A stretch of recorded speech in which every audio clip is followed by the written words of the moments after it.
భరణని చూస్తే నాకు అయ్యో పాపం అనిపించింది. ఎందుకంటే అసలు వచ్చిన కొత్తల్లో ఫస్ట్ 2 వారాలు ఎలా ఉన్నాడు అసలు మనిషి. వాళ్ళ టీం ప్రకారం ఒక ఆర్డర్ తీసుకోవడము, టీం అందరినీ ఒక కోఆర్డినేట్ చేయడము అలా ఉన్నారు. ఎప్పుడు ఎలిమినేషన్ అయిపోయాడో తిరిగి వచ్చిన తర్వాత తన ఆర్టే లేదు అసలు. ఆ ఎలిమినేషన్కి కారణం కూడా ఆడవాళ్లే.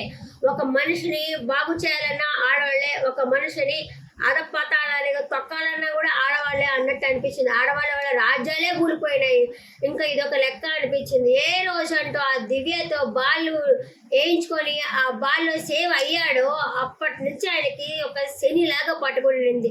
తనూజ అన్న పాపము దూరంగా ఉంటా ఉంది కానీ ఆ దివ్య అయితే ఒక్కటే నస.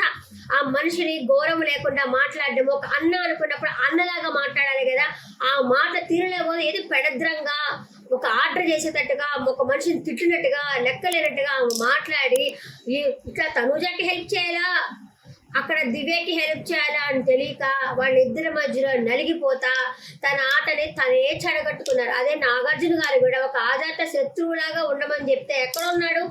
ఏమీ లేదే. తన ఆట మొత్తం పోయింది. నాగార్జున గారు ఎక్కడో పెట్టాలనుకున్నాము, నువ్వు ఇక్కడే ఉన్నావు అంటే అయ్యో పాపం ఇంకా తన ఆట మార్చుకోలేకపోతున్నాడు.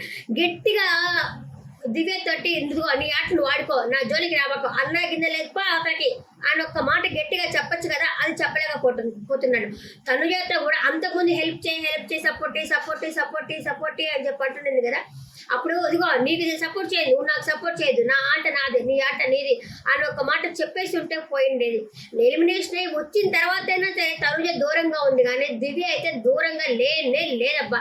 తన ఆట మొత్తం పడగొట్టేసింది. కానీ మంచోడబ్బా భరణన్న, అమాయకుడు. అసలు నిజం చెప్పాలంటే ఒక మాట చెప్పలేకపోతున్నాడు. ఆ గట్టిగా చెప్పే నేచర్ తనది కాదనుకుంటున్నా.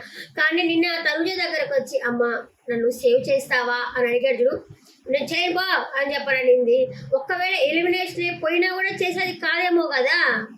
నాకైతే లిటరలీ అయ్యో పాపం అనిపించింది. ఇలా ఉన్న స్టేజ్ దగ్గర నుంచి ఇలా ఉన్న స్టేజ్కి వచ్చేసాడు భరణి అన్న. అయ్యో పాపం అన్నా.